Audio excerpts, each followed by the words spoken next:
በስመ አብ ወወልድ ወመንፈስ ቅዱስ አሐዱ አምላክ። በስመ አብ ወወልድ ወመንፈስ ቅዱስ አሐዱ አምላክ። በስመ አብ ወወልድ ወመንፈስ ቅዱስ አሐዱ አምላክ። ቅድመ ዓለም የነበረ ዓለምን በካህሊነቱ የፈጠረ ይህንን ዓለም ትንኝንስ እንኳ ሳይዘነጋ በይቅርታው የሚመግብ ስጋችን ተዋህዶ ስጋውን ቆርሶ ደሙን አፍሶ የታደገን ፈጣሪያችን መድኃኒታችን ኢየሱስ ክርስቶስ በሀብት ስቦ በረድኤት አቅርቦ በቅዱስ ቦታው ስለሰበሰበን የቸርነቱን ሥራ ሁሉ ሳይገባን ስለሰራልን ከባሕሪ አባቱ ከአብ ከባሕሪ ሕይወቱ ከመንፈስ ቅዱስ ጋር አንድ ለምትሆን መንግስቱ ክብር ምስጋና ይግባው። የእናታችን የቅድስት ድንግል ማርያም የቅዱስ መስቀሉ የቅዱሳን መላእክት የቅዱሳን ነቢያት የቅዱሳን ሐዋርያት የቅዱሳን ሰማዕታት የቅዱሳን ጻድቃን የሰማዕቱ የቅዱስ ቂርቆስ የእናቱ የቅድስት ኢየሉጣ ረድኤታቸው በረከታቸው በሁላችን ላይ ጸንቶ ይኑር። ወፈቀደ እግዚአብሔር ያርኢ ብዕለ ስብሐቲሁ እምስነ ገድሎሙ ለሰማዕት። እግዚአብሔር ከሰማዕታት ውበት የተነሳ ባለጸግነቱን ይገልጥ ዘንድ ወደደ በሚል ርዕስ ነው የምንማማረው። ረጅም ስለሆነ ለመያዝ እንዲመቻችሁ የሰማዕታት ውበት በሚል ርዕስ እንማማራለን። የሰማዕታት ውበታቸው በሚል ርዕስ ነው የምንማማረው። ቃሉን የተናገረው ቅዱስ ያሬድ ነው። በደብረ ዘይት ጾመ ድጓ ላይ የምናገኘው ኃይለ ቃል ነው። የእግዚአብሔር ቋሚ ምስክሩ ግን ሰው ነው። ሰውና መላእክት ናቸው። ይሄ ሁሉ የቸርነቱ መገለጫ ነው። ሰው ግን የእግዚአብሔር የጌትነቱ ምስክር ነው። ሰው ኦሪት ዘፍጥረት ምዕራፍ 1 ቁጥር 26 ላይ እንደተገለጠው እግዚአብሔር በአርአያው በአምሳሉ ፈጥሮታል። የሰው ልጅ ልብ፣ ቃል፣ እስትንፋስ ነው። በልብነቱ ለአብ ምስክር ይሆናል። በቃልነቱ ለወልድ ምስክር ይሆናል። በእስትንፋስነቱ ለመንፈስ ቅዱስ ምስክር ይሆናል። ነፍሱ 3 ከዊን አላትና ሰው በማሰቡ አብን፣ በመናገሩ ወልድን፣ በመተንፈሱና ቁሞ በመኖሩ መንፈስ ቅዱስን የሚወክል ፍጡር ነው። ልብ፣ ቃል፣ እስትንፋስ አንድ ሰው ቢባሉ እንጂ 3 ሰው አይባሉ። አብ፣ ወልድ፣ መንፈስ ቅዱስ አንድ እግዚአብሔር፣ አንድ ጌታ፣ አንድ ባህሪ ቢባሉ እንጂ 3 አምላክ አይባሉ። ስለዚህ ሰው በነፍሱ ለአብ፣ ለወልድ፣ ለመንፈስ ቅዱስ ምስክር ነው፣ ሰማዕት ነው። አዲያ ግን በልቡ መልካም ሲያስቡበት፣ በቃሉ እውነት ሲናገርበት፣ ሕያው ስራ ሰርቶ ሲኖር የሥላሴ ምስክር ይሆናል። ከዚያ የተረፈው ሰማዕተ ሐሰት ይባላል። የተኩን ስማ በሐሰት አትመስክር የተባለ አንዱ በኑሮ ሐሰተኛ ሆነ የሥላሴ ሐሰተኛ ምስክር አትሁን። ሰው በሚያደርገው ነገር እግዚአብሔር እንዲህ ነው እያለ ነው የሚውል። ወበእንቲአክሙ ይጸርፉ አሕዛብ ላዕለ ስመ እግዚአብሔር፣ በእናንተ ምክንያት አሕዛብ የኔን ስም ይሳደባሉ ይላል። የሰው ልጅ በውሎ አዳሩ ሲራመድ፣ ሲናገር፣ ሲኖር፣ ሲያደርግ እግዚአብሔር እንዲህ ነው እያለ እየመሰከረ ነው። እግዚአብሔር እኔን ይመስላል እያለ ሰው በዚህ በከውኑ እግዚአብሔርን ይመስላል። ዳግመኛም የሰው ልጅ ነፍስና ስጋ አለው። ነፍስና ስጋ አንድ አካል አንድ ባህሪ ናቸው። አንድ ሰው ይባላል። ነፍስና ስጋ ያለው ሰው 2 ሰው መጣ አይባልም፣ አንድ ሰው ነው። ነፍስ የጌታችን ኢየሱስ ክርስቶስን መለኮታዊ ባህሪውን ትወክላለች። ስጋ የጌታችን ኢየሱስ ክርስቶስ የለበሰውን ስጋውን ይወክላል። ነፍስና ስጋ አንድ ሰው እንደሆነ ሁሉ ጌታችን ኢየሱስ ክርስቶስ መለኮትና ስጋ ተዋህደው አንድ አካል አንድ ባህሪ ነው እንጂ 2 አካል 2 ባህሪ አይባልም። ሰው ነፍሱ ወደ ስጋው አትገዝፍም፣ ስጋው ወደ ነፍሱ አይረቅም። በተአቅቦ ጸንተው ይኖራሉ። ግን 2 ሰው አይደለም፣ አንድ ሰው ነው። ጌታ ሰው ሲሆን አምላክነቱ ወደ ሰውነት፣ ሰውነቱ ወደ አምላክነት አልተለወጠም። ግን አንድ አካል አንድ ባህሪ ነው። ሁለት አካል ሁለት ባህሪ አይደለም። ሃይማኖት ተዋህዶ ማለት ይሄ ነው። ይሄ በዚህ ሰው ልጅ በተፈጥሮ የተዋህዶ ምስክር ነው። በተፈጥሮ የሥላሴ ምስክር ነው። የሰው ልጅ ቆሞ እጁን ሲዘረጋ መስቀል ይመስላል። በክርስቶስ መስቀል ክርስቶስ ከመሰቀሉ በፊት በክርስቶስ መስቀል እድናለሁ፣ ልድን የተፈጠርኩ ነኝ እያለ ነው። ክርስቶስ ከተሰቀለ በኋላ ጌታ በመስቀል ያዳነኝ ነኝ እያለ ነው። ክርስቲያኖች አንገታቸው ቢበጠስ የመስቀል ኃይል አይቆምም፣ ቁመናቸው መስቀል ነውና። ያላመኑት ሰዎች መስቀልን ቢክዱ መጽሐፍትም ባይቀበሏቸው ተፈጥሯቸው በመስቀል ማመን እንደሚገባቸው ይመሰክርባቸዋል። ስለዚህ የሰው ልጅ የእግዚአብሔር አርአያው አምሳሉ ነው። ሰው ደካማ ፍጡር ነው። እንግዲህ ታውቃላችሁ፣ ጉማሬ አለ። እዚህ ጣና ውስጥ ራሱ ትልልቅ ጉማሬ አለ። የሚገዛው ግን እዚህ ደካማ የጣና መነኩሴ ነው። ጉማሬን ያዘዋል፣ በዱላ ይለዋል። ዘንዱ ኃይለኛ ነው። ደካማው መነኩሴ ግን ከፈለገ ይገለዋል። አንበሳ ታላቅ ፍጡር ነው፣ የሚገዛው ሰው ነው። ዝሆን ታላቅ ፍጡር ነው፣ የሚገዛው ሰው ነው። ሰው ገዢ ነው። ምድርን ይገዛል፣ ጠፈርን ይገዛል፣ ደመናን ይገዛል፣ ነፋሱን ይገዛል። ከተማ ሄዳችሁ አታውቁ? ከተማ መኪና ጎማው ሲላላ ምን የሚሞላ ይመስላችኋል? አታውቁም? ምን ነው የሚሞላው? ነፋስ ነው የሚሞላው። አዲያ ነፋስን እኮ ገዛው የሰው ልጅ። ነፋስን በቱቦ አድርጎ እንደ ውሃ ነፋስን ያንቆረቁራል ማለት ነው። ሰው ነፋስን ገዛ። ውሃን ገዝቶ ሲፈልግ ወደ ላይ ሲፈልግ ወደ ታች ያደርገዋል። ነፋሱን ወደ ሞተር ለውጦ ወደ ኃይል ለውጦ መብራት ፈጥሯል የሰው ልጅ። ለምን ይመስላችኋል? ይሄ ሰው የእግዚአብሔር አምሳል ስለሆነ። እግዚአብሔር ገዥ እንደሆነ ሰው ገዥ ነው። እግዚአብሔር ልባም ነው፣ ሰው ልባም ነው። ለተንኮል ካልተጠቀመበት በስተቀር ማለት ሰው ብልህ እኮ ነው። በብልሃቱ እኮ ነው ከተራራ የገዘፉ አራዊትን እያሸነፈ ዘመን እየተሻገረ ይኖር። እስቲ የትኛው ትልልቅ አውሬ ነው አሁን እንደዚህ ያለ ቤት የሰራ? የሰው ልጅ ብልህ ፍጥረት ነው። እግዚአብሔር ከጥበቡ ከፍሎታል። ጥበብ የሰጠው ነው። በጥበቡ ይመስላል፣ በኃይሉ ይመስላል። ሰው አድናቂ ፍጡር ነው። ሰው ፍቅር ያውቃል። እንስሳት ስሜት እንጂ ፍቅር የላቸውም። ፍላጎታቸውን የሚፈጽሙበት ወደ ስሜት የተጠጋ ነገር አላቸው። ፍቅር የሚባል ነገር ያለው ሰው ነው። ቸርነት የሚባል ነገር ያለው ሰው ነው። ውበት እኮ ነው ይሁን ልላችሁ። ትህትና የሚባል ውበት ያለው የሰው ልጅ ነው። ዕውቀት የሚባል ያለው የሰው ልጅ ነው። አብሮነት የሚባል ያለው የሰው ልጅ ነው። ጥበብ የሚባል ያለው ዕውቀት የሚባል ያለው የሰው ልጅ ነው። የሰው ልጅ የእግዚአብሔር ምስክር ነው። ውብ ፍጥረት ነው። ሰሎሞን ይላል እኔ እግዚአብሔር ሰዎችን ውብ አድርጎ እንደፈጠራቸው በምድር ላይ መልካም ነገር ይሄን አይቻለሁ ብሏል። እግዚአብሔር በምድር ላይ ያሳየን መልካም ነገር ሰዎችን ውብ አድርጎ መፍጠሩ ነው። ሰው እጅግ መልካም ፍጥረት ነው። ከተበላሸም አይበላሽ የለም እና ሰው ምስክር ነው። በቁመናው ምስክር ነው። ከዚያ በኋላ እግዚአብሔር በጽድቅ ደግሞ ጽድቅ እየሰሩ የሚመሰክሩለትም በኖህ ዘመን በሰባት ካት ዘመን ኖህን፣ ከዛ ቀጥሎ አብርሃምን፣ ከዛ ቀጥሎ ይስሐቅን፣ ከዛ ቀጥሎ ያዕቆብን፣ ቀድሞ አቤልን፣ ከዛ በኋላ ከ215 የጨለማ ዘመን በኋላ ሙሴን፣ ኢያሱን፣ አሮንን፣ ኤሊን፣ ሳሙኤልን አስነሳ። እነ ዳዊት፣ እነ ሰሎሞንን፣ እነ ጌዲዮን፣ እነ ባረቅን፣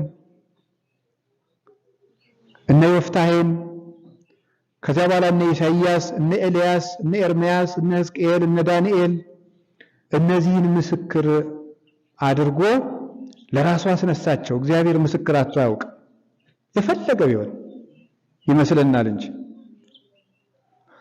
ይሄ ሁሉ ሲያበቃ ለአብ ቢሉ የገዛ ልጁ ለመንፈስ ቅዱስ የገዛ ቃሉ ወልድ ራሱ ምስክር ሆኖ መጣ።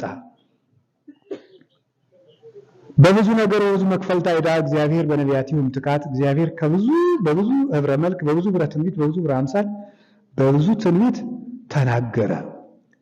ዕብራውያን ምዕራፍ 1 ቁጥር 1 ላይ እግዚአብሔር በነቢያት ሲመሰክር ቆየ። እግዚአብሔር አለ እያሉ ሲመሰክሩ ቆዩ።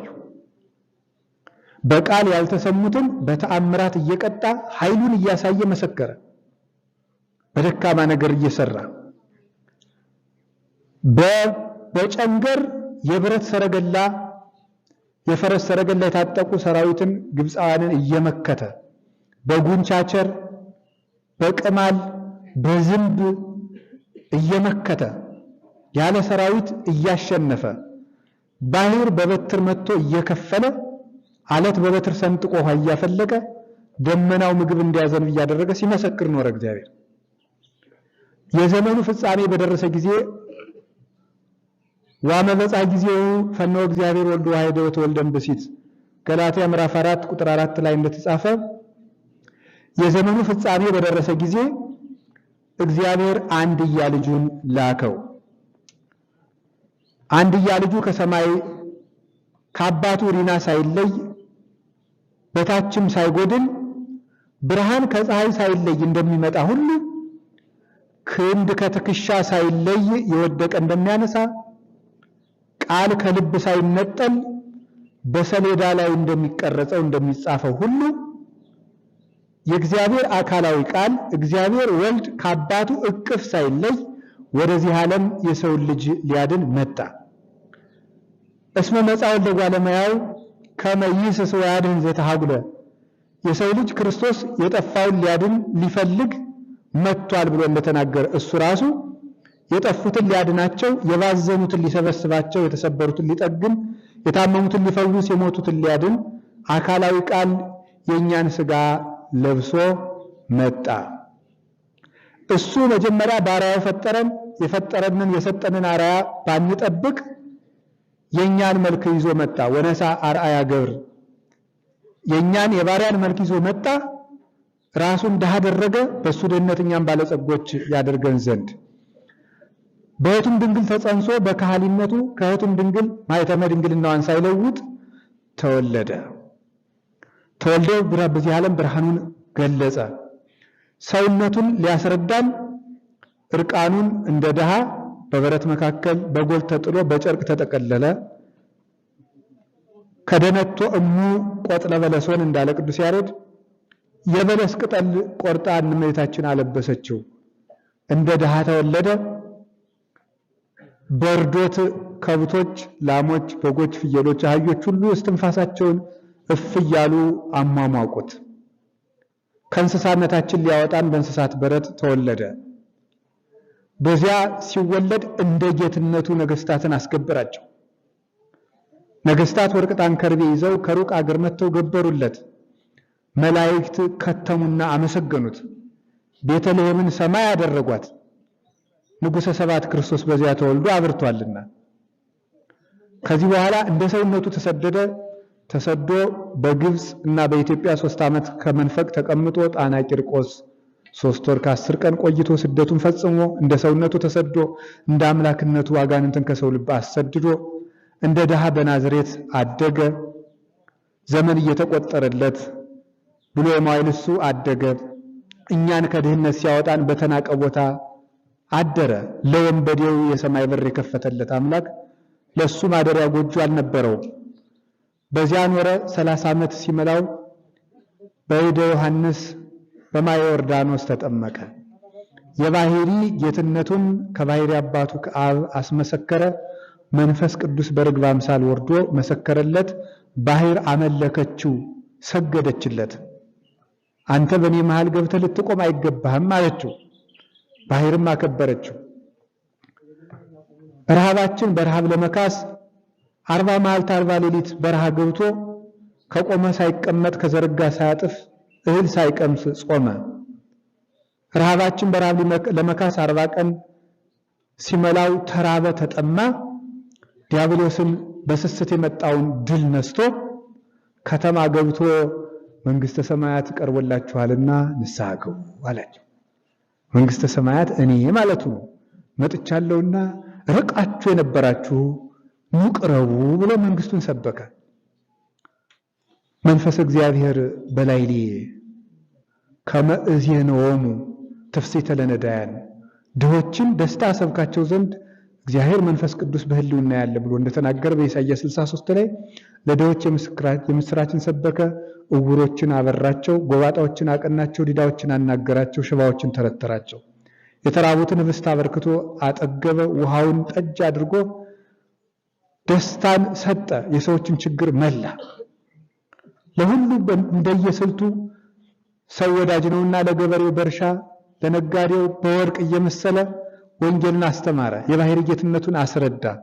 3 ዓመት ከ3 ወር ሲመላው ለድነተ ዓለም ሥጋውን ቆረሰ፣ ደሙን አፈሰሰ፣ በቁስሉ ቁስላችንን ፈወሰልን። እርቃናችንን ተራቁቶ ለእኛ የብርሃን ልብስ በጥምቀት አለበሰን። ለተራብነው ሥጋውን አበላን፣ ለተጠማነው ደሙን አጠጣን። ሐሞት ጠጥቶ ጥዑም ደሙን ለእኛ ሰጠን። ተቸንክሮ የኃጢአትን ችንካር ሰብሮ ጣለልን። ሞቶ ሞትን አጠፋልን። ሞተ ዘይመውት ሞተ ከመ ይሣሮ ለሞት የማይሞተው ሙቶ ሞትን ድል ነሳልን። 3 መዓልት 3 ሌሊት በከርሰ መቃብር አድሮ ተነሳ። እስመ እክህለ ይዞቶ ሞት ይዘው ዘንድ አልቻለምና የሞትን መዋቅት ሰብሮ ተነሳ። በ50ኛው ቀን መንፈስ ቅዱስን ሰደደልን። ለድሆች ሐዋርያት ኃይለ መንፈስ ቅዱስን አስታጠቃቸው። አቅም የሌላቸው 12 ገበሬዎችን ሰብስቦ በነገስታት መሃል ሂዱ ብሎ ላካቸው። ምንም አቅም የሌላቸውን ያልተማሩ፣ ሰራዊት ያልተከተላቸው፣ ገንዘብ ያላጠለጠሉ፣ በእጃችሁ በትር በእግራችሁ ጫማ እንዳትይዙ፣ የስንቅ አቅማዳ እንዳትቋጥሩ እኔ ሳለሁላችሁ ብሎ ይትፍርዎሙ ለእለ ይቀትሉ ሥጋክሙ፣ ሥጋችሁን የሚገሉትን አትፍሩ። ወለነፍስክሙ ኢይክሉ ቀትሎታ፣ ነፍሳችሁን ሊገሉ አይቻላቸውም። ወባይቱ ፍሬወሰ ለዘቦ ስልጣን ከመ ይቅትል ሥጋሂ ወነፍሰሂ ህቡረ በውስተ ገሃነም፣ ሥጋንም ነፍስንም በገሃነም አንድ አድርጎ ሊቀጣ የሚቻለውን እኔን ፍሩ፣ አትፍሩ ማንንም ብሎ ሰደዳቸው። ጽኑዕን ከስመ አነ ሞይክዎ ለዓለም፣ ዓለሙን ድል ንሱት እኔ ድል ነስቸዋለሁ ብሎ ኃይል አስታጥቆ ሰደዳቸው። እግዚአብሔር ያሳያችሁ 12 ደቀ መዛሙርት ዓለምን ተከፋፍለው ሲያስተምሩ በነገስታት ግቢ ሲገቡ ሰይፍ አልታጠቁ፣ በትር አልያዙ፣ ስንቅ የላቸው፣ ዘመድ አያውቁ፣ ንግግር አያውቁ፣ ዘመናዊ ትምህርት አልተማሩ። እንዳትፈሩ እናንተ የምትናገሩ አይምሰላችሁ፣ በእናንተ ያለ አባታችሁ ረድኤት መንፈስ ቅዱስ ይናገራል አላቸው። ሄዱ፣ ነገስታትን ድል ነሱ። ወመኡ ኃይለ ነገስት፣ የነገስታትን ኃይል ድል ነሱ። ወፈጸሙ አፈ አናብስት፣ የአናብስቱን አፍ ድል ነሱ። በአንበሳ እየተቆረጠሙ ለክርስቶስ እንደ ንጹህ መገበሪያ በአንበሳ ጥርስ እየተፈጩ ለክርስቶስ ንጹህ መስዋዕቱ ነው በመቅረብ እየሞቱ ሞትን አሰቃዩት። በእውነቱ ከዚያም ቅዱስ ጴጥሮስ ተዘቅዝቆ ተሰቀለ። ቶማስን እጁን ቆረጡ፣ ቆዳውን ገፈፉ። ሌሎችንም አንገታቸውን ቆረጡ። ከበሬ ጅራት አስረው ጎተቷቸው፣ ነዷቸው። ቅዱስ ጳውሎስን አንገቱን ቆረጡ። በግማሽ መስቀል የሰቀሏቸው አሉ። እነ እንድርያስን የሁሉ ስቃይ ተሰቃዩ። ከባህር ጣሏቸው። ከውሻ ጋር አበሏቸው። ከአንበሳ ጋር አታገሏቸው። የተራበ ውሻ አስረው ሰንብተው ከውሻው ጋር እንጀራ ያቀርቡላቸዋል። ሰው መሆን አይቀርም ረሃብ ሲያደክማቸው እንቀምሳለን ብለው እጅ ሲሰዱ ውሻ ይነክሳቸዋል። እንዲህ እየተሳለቀባቸው ተሰቃይተው ግን እነዚህን ሰዎች መገደብ አልተቻለም። ጥላቸው ድዊ ይፈውሳል። የጨርቃቸው ጫፍ ሞት ይፈራዋል። ከቅዱስ ጴጥሮስ ከቅዱስ ጳውሎስ ከጨርቃቸው ጫፍ ተቀዶ ሄዶ ከሞተ በድን ላይ ሲጣል ሞት ሸሽቶ ፈርቶ ይሸሻል፣ በድን ይቀሰቀሳል። ድሃ ናቸው። ለራሳቸው የዕለት ራት መግዣ 1 ብር የላቸውም። ገንዘብ የማይሰጠውን ስጦታ ግን ለታመመ ሰው ይሰጣሉ። ሽባው ዘወር ብሎ ሲያቸው እንደ ቅዱስ ጴጥሮስስ ወርቅሰ ብሩር አልቤ ወምዘቤሰ ወከ፣ ወርቅ ብር የለኝም ካለኝ እሰጥሃለሁ። ወበስሙ ለእግዚእነ ኢየሱስ ክርስቶስ ተንሥእ ወሑር፣ በጌታዬ በኢየሱስ ክርስቶስ ስም ተነስና ተመላለስ እያሉ ገንዘብ የማይሰጠውን ጤና ለዓለም ሰጡ። ሙት ቀሰቀሱ። ዓለምን አበለጸጉት። ድሆች መጥተው ከመቼ ወዲህ ነው 12 ሰው ተናግሮ ዓለምን ሊከድን የሚችለው? በነገስታት ካውሬ በሚጨክኑ ነገስታት በነ ኔሮን ቄሳር ማለት ባለጌ ንጉስ ማለት ነው። የስሙ ፍች እንዳይመስላችሁ የግብሩ ነው። ከተማ ሲያረጅበት ከተማው እንዲታደስለት በእሳት አቃጥሎ ክርስቲያኖች ክርስትና ሲሰብኩ አማልክቶቻችን ተቆጥተው እሳት ወርዶ በለው የሚል ሰው ነው። መልሶ ደግሞ ክርስቲያኖች ከተማ አቃጠሉብን ብሎ ክርስቲያኖችን ያርዳል። ራሱ ወንጀል ይፈበርካል፣ ያዘጋጃል። በወንጀሉ ተጠያቂዎች ክርስቲያኖችን ያደርጋል፣ መልሶ ክርስቲያኖችን ያርዳቸዋል። በእነዚህ አውሬዎች መካከል ነው ወንጌልን የሰበኩት። ወንጌል ድል እየነሳች መጣች፣ አሸነፈች። የትንሣኤው ምስክር ነው። ከዚህ በኋላ ዘመን ሐዋርያት ሲያበቃ ዘመነ ሐዋርያውያን አበው ይቀጥላል።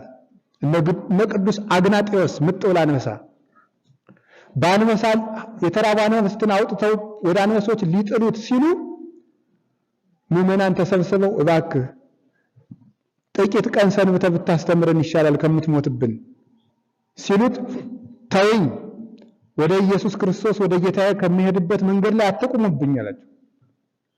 ወደ አንበሶቹ ሲሄድ እኔ በአንበሶቹ ጥርስ ስፈጭ እንደ መልካም መገበሪያ እንደ መልካም ስንዴ ለክርስቶስ መስዋዕት ሆነዋለሁ።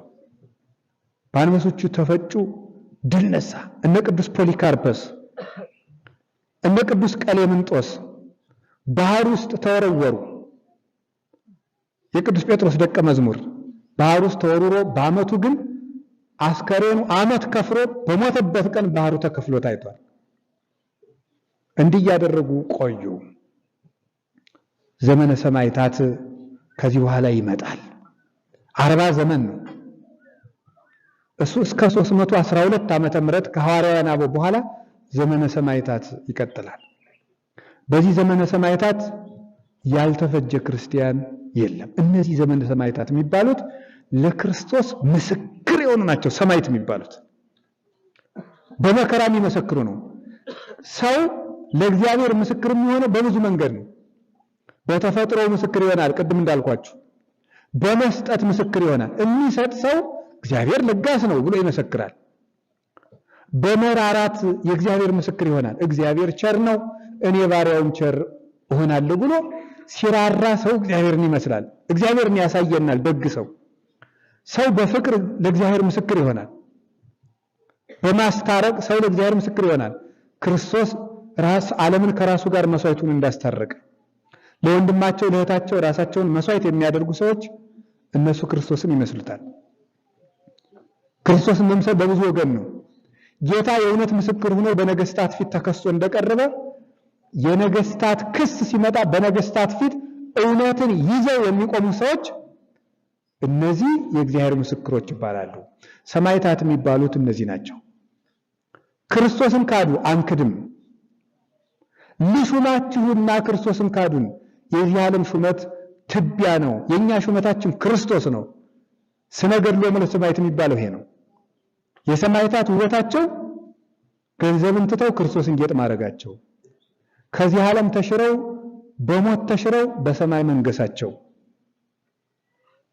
ጻድቃንሰ ዘሞቱ ይመስሎም ለአይንተ አብዳን ወባረካ መተጻድቃኑ ይላል ቅዱስ ያሬድ። ለሰነፎች ጻድቃን የሞቱ ይመስላቸዋል አለ። ለሰነፎች ለማያውቁ ሰዎች ክርስቲያኖች በሰይፍ ታርደው በሳት ተቃጥለው ሲሞቱ የተሸነፉ ይመስላቸዋል። እግዚአብሔር ግን ዘመናቸውን ባረካል። በጥቂት ዘመን ሞተው የማያልፍ ዘመን ይገዛሉ። ጠማማ ጎጆ ነፋስ የሚነቀንቀው ጎርፍ የሚሸረሽረው ቤት ጥለው ወጥተው ሙተው የብርሃን ቤት ገንዘብ ያደርጋሉ። የ30 ዓመት የ40 ዓመት ሹመት አልቀበልም ብለው ሙተው በሰማይ ለዘላለም ይሾማሉ። በወታደር ተገለው ወታደሮችን ይገዛሉ። ጻድቅ ሞቶ ይኮንን ረሲአነ ይላል ሰሎሞን። ጻድቅ ሙቶ ሰነፎችን ይገዛቸዋል አለ። በክርስትና መሞት ማለት ገዥነት ነው። ለክርስቶስ መሞት ማለት አለቅነት ነው። አልቦ ዘያመስጥ እሞት ሞትሰ በእንተ ክርስቶስ የአቢን ኩሉ ሞት። ከሞት የሚያመልጥ የለም። ለክርስቶስ ብለው የሚሞቱት ሞት ግን ከሞት የከበረ ሞት ነው። ልዩ ጌጥ ነው። ቅዱስ የሰማዕታትን ውበት አያችሁት? በደም የሚመጣ ውበት ነው። ደም አፍሰው አይደለም፣ የራሳቸውን ደም አፍሰው ነው። የሰማዕታት ውበታቸው ይሄ ነው። በሽቶ የሚገኝ ውበት አለ። ዲዮጋኒዮስ የተባለ ፈላስፋ ነበረ። አንድ ሰው ጥሩ ሽቶ ተቀብቶ አየው። የትንም ያህል ሽቶ ብትቀባ የነፍስህን ክርፋት ሊያርቅ አይችልም ማለት። የውስጥህን ክርፋት፣ የልብህን ክርፋት አያርቀውም ማለት። በልብስ የሚገኝ ውበት አለ። ነፍስን ሊያስጌጣት አይችልም። አይምሮን ሰላም አይሰጠውም። ህሊና ሰላም አያድርም። ብቸኝነትን፣ ሆድ መባስን፣ ከሰው ጋር እየኖሩ ያለውን ብቸኝነት፣ የህሊናን ቁስል ማን ያድነዋል? ሽቶ አንረጨው። ጠጅ ቢያጠጧት ነፍስ አትጠግብ። ስጋ ቢያበሉት አይምሮ አይጠግብም። ልብስ ቢደረብ ከነፍስ ርቃን መዳን አይቻልም።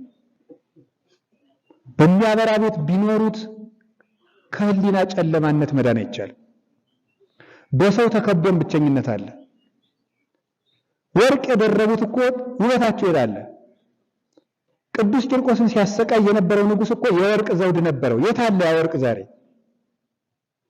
የወርቅ ካባ ነበረው። የት አለ? የወርቅ ዙፋን ነበረው። የት አለ? የወርቅ በትር ነበረው፣ በትረ መንግስት። የት አለ? የወርቅ መከዳ ማዕድ ነበረው። የት አለ? የቅዱስ ቂርቆስ ውበት ግን ይሄው አለ። ዘመን ተሻግሮ ከ1600 ዘመን በኋላ ይሄው አለ። በደም ያገኘው ውበት ነው። የክርስቶስ ውበት ነው። ክርስቶስን ውበት ያደረጉ ሰዎች ውበታቸው አይጠወልግም፣ አያረጅም፣ መቃብር አይወስነውም። ይሄይስ ስም ሰናይም ቀባ መዓዛ ወዕለተ ሞት እምዕለተ ልደት ይላል ሰሎሞን። ከመልካም ሽቱ መልካም ስም ይሻላል። መልካም ስም ይሻላል። ከሚወለዱበት ቀንም የሚሞቱበት ቀን ይሻላል ይላል። ስንወለድ ለሐሳር ለኃጢአት ነው የምንወለደው። ስንሞት ለግልግል ነው የምንሞተው፣ ግን ሰርቶን ከሞትን ነው። ስለዚህ እግዚአብሔር ሰዎች በጎ ስምን መቃብር አይለውጠውም፣ አይሽረውም፣ ዘመን አይለውጠውም። የሚሾም የሚሻር ቢመጣ ቢሄድ የቅዱስ ቂርቆስን ውበት ማጥፋት አልተቻለም። አያችሁ እንዴት ያለው ውበት እንደሆነ። ነገስታትን እኮ ነገስታትን ከቤተ መንግስት አውጥታችሁ እንደ 4 ሰዓት በእግራችሁ ተጓዙ ብትሉ ቀይ የነበሩት ይጠቁራሉ። ተቆርጦ የተጣለ ቅጠል ነው የሚመስሉት። የሴቶቹ ውበታቸው የወንዶቹ ውበታቸው ጥላ ለጥላ ነው አይደል? ጥላ ለጥላ ነው። የሚብለጨለጨውን ፊት እኮ ሳምንት ፀሐይ ብታስመቱት ምን ይመስላል? ኩበት የጠገበ ምንቸት ነው የሚመስለው። እንደዚያ ነው የሚሆነው። ውበት በቤት ውስጥ ነው። ተመልከቱ፣ የቅዱስ ቂርቆስን ውበት ላሳያችሁ። የት ነው ያለው እሱ ውበት? እሳት ውስጥ ውበት ነበረው። ይሄ ትልቅ ውበት እኮ ነው። ቅዱስ ቂርቆስ እናቱ ኢየሉጣ ነው የምትባለው። በዘመነ ሰማዕታት ከሮም ተነስታ ወደ ጠርሴስ ሕፃን ልጇን ይዛ ተሰደደች፣ ልጇ እንዳይሞትባት። ስትሄድ ያሰደዳት ንጉሥ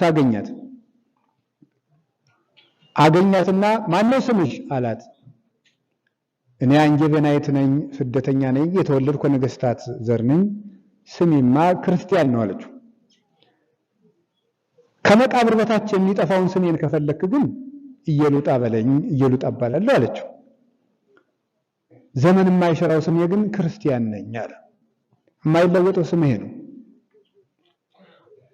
ያን ክርስቲያን የሚገባ ነገራችን ላይ ጌታችን ኢየሱስ ክርስቶስ መጥቶ ፍርድ ሲፈረድ የዚያን ጊዜ ብፁዕ አባታችን የሚባል የለም፣ ቅዱስ አባታችን የሚባል የለም፣ ሊቀ ሊቃውንት፣ ሊቀ ማእምራን፣ መጋቤ ምንትስ የሚባል የለም። ክርስቲያን ነው ጠቅላላ። ምንድን ነው የሚባለው?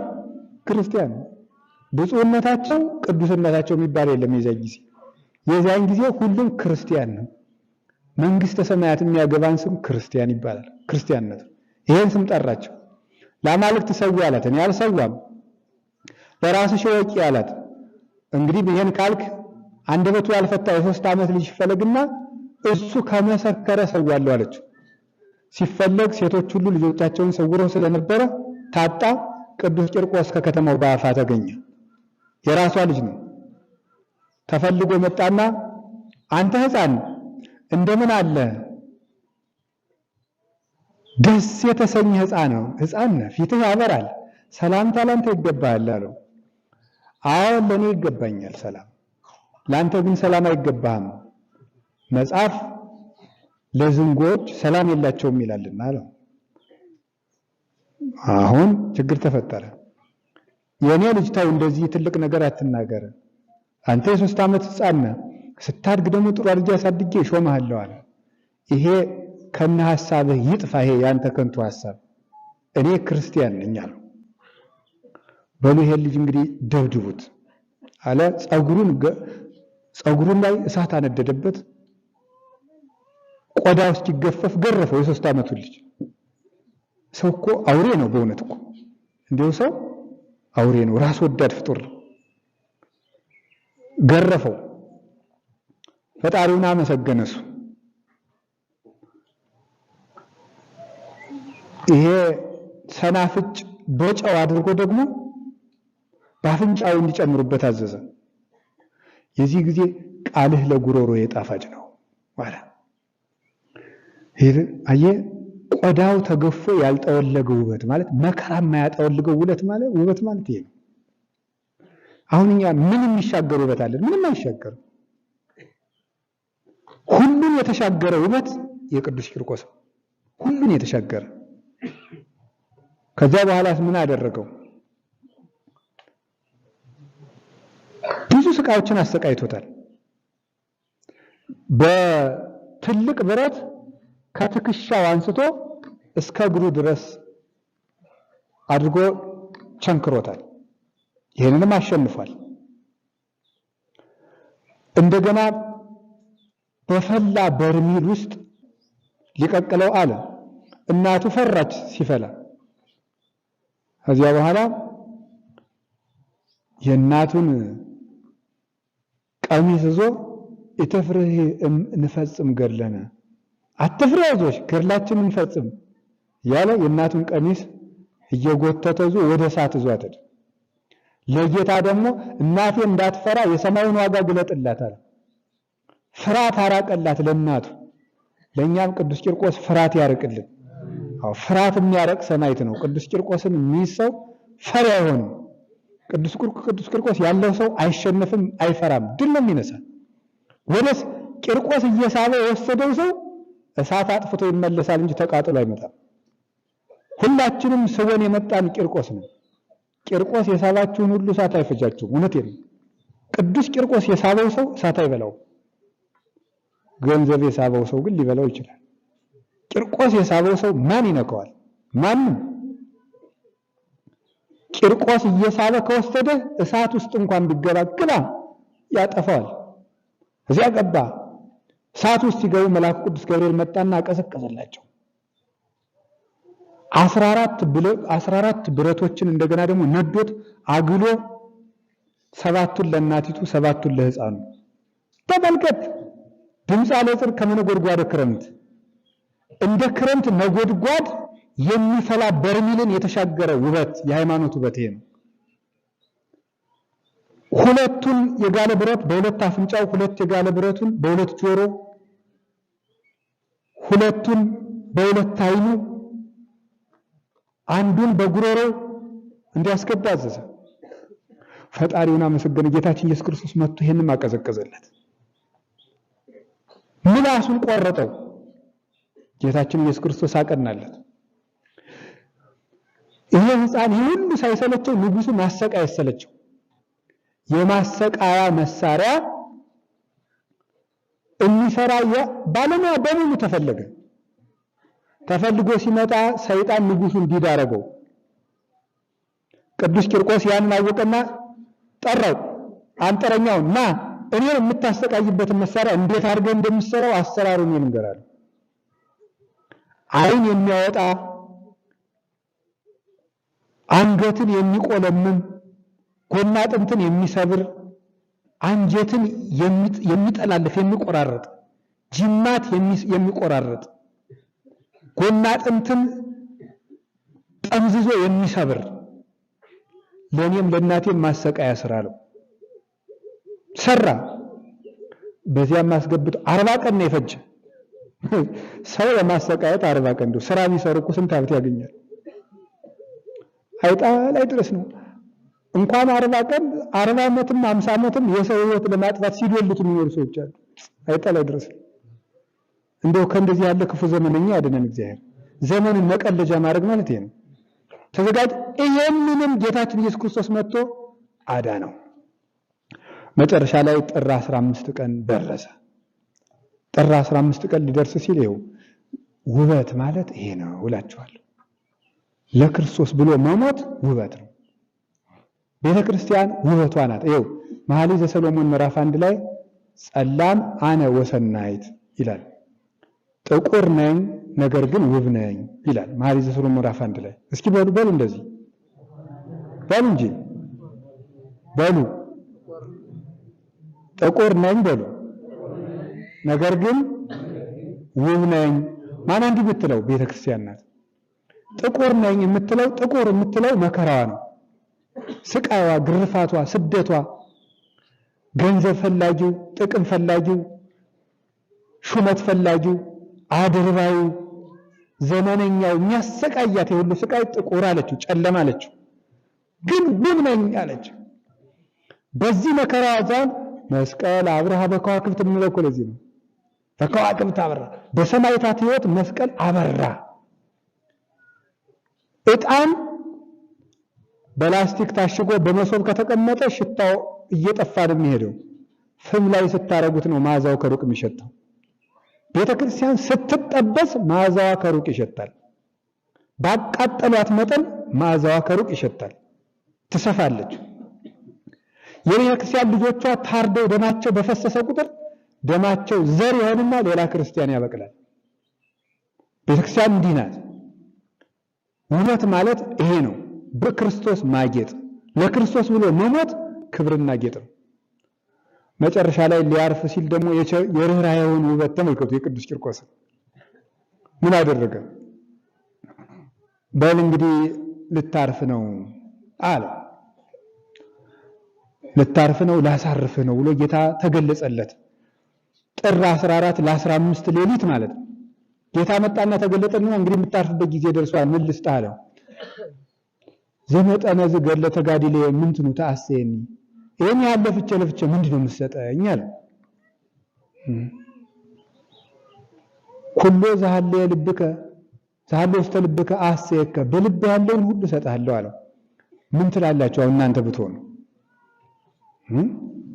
ተሰቃይታችሁ እንደው ለክርስቶስ ተሰቃይታችሁ መጨረሻ ላይ እንግዲህ የፈለከውን ለምነኝ ብለ እንግዲህ እንዲያው ብዙ ቀን በሳት ተጠብሻለሁ፣ ጥቂት ቀን እንዲያው ጤና ሰጥተህ እነዚህን ጠላቶችን አጥፍተህ አረፍ እንድል አድርገኝ አትሉ?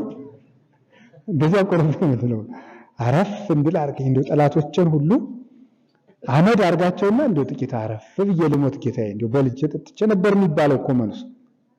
ወይ ደግሞ እኔን እንደው እንደዚህ እንደለፋው እንደው ሌላው ቢጋደልልህ ቢሞትልህ እድሜው ትልቅ ነው፣ አካሉ የጸና ነው። እኔ 3 ዓመት ልጅ ለጋ ልጅ ነኝ ስቀጠቀጥ የኖርኩ፣ እንደው ለኔማ ከሰው በላይ አድርገኝም ደግሞ ይባላል። ምንም አልለመንም ለራሱ። እንደው መንግስትህን አውርሰኝ እኮ ራሱ አላለም። ያለ ምን አለ መሰላችሁ? የኔ ቤተክርስቲያን በታነጸበት ቦታ ራብ እንዳይመጣ አድርጋለሁ። ውበት አይደል? ይሄ አይደለም እንዴ ክርስቶስን የመምሰል ውበት? የክርስቶስ ውበቱ ለሰው መሞቱ ነው።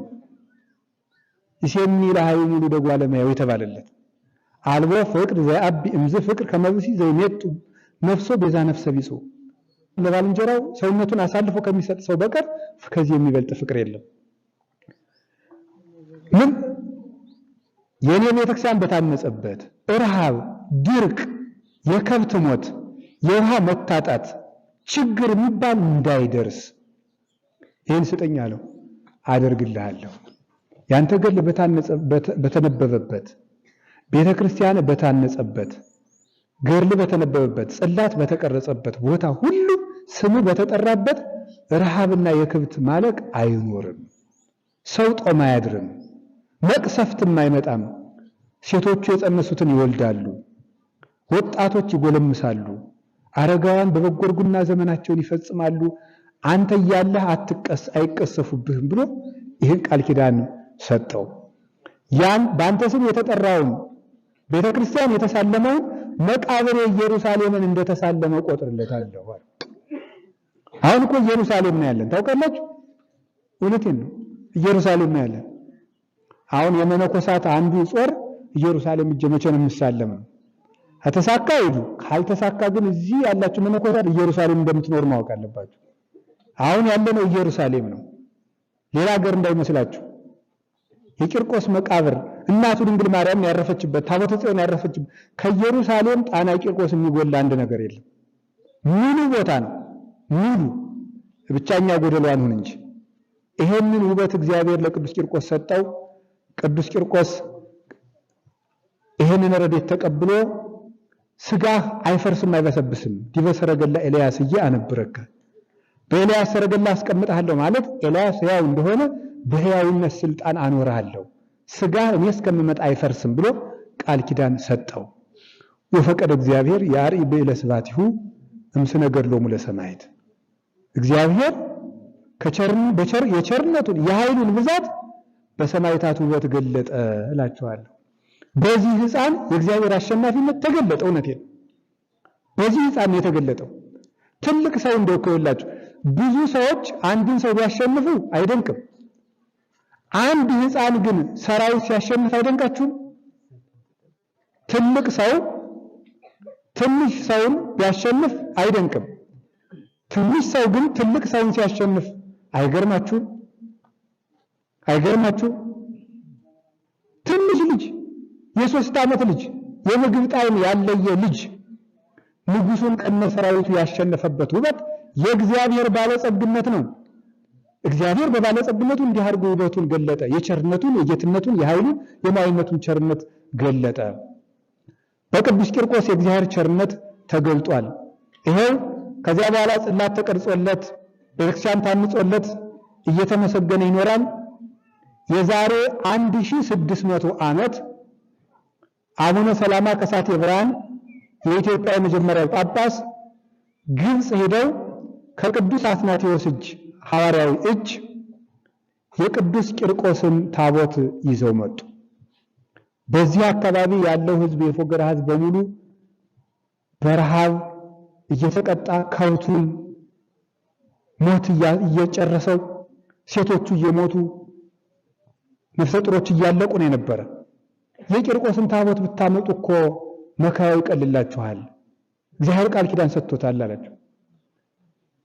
አቡነ ሰላማ ከሳቴ ብርሃን የቅዱስ ቂርቆስን ታቦት ይዘው ጣና ቂርቆስ ሲደርሱ ረሃቡ ሁሉ በጥጋብ ተለወጠ። የከብቱ ሞት ሁሉ ቀጥ አለ። የሰው መቅሰፍት ሁሉ ቆመ።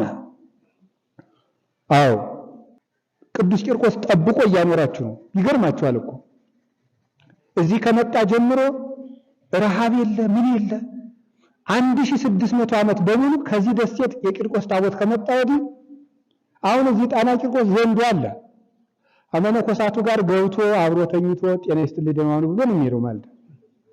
አንድ መነኩሴ አሁን በልቶ ያውቃል? እስቲ አሁን ይመስክር እዚህ መነኩሴ። አንድ መነኩሴ ዘንዶ የበላ ያለ አሁን እዚህ የለም። ዘንዶ ግን አለ ሲገማሸር። በዚህ ማን ቂርቆስ አጥር ነው።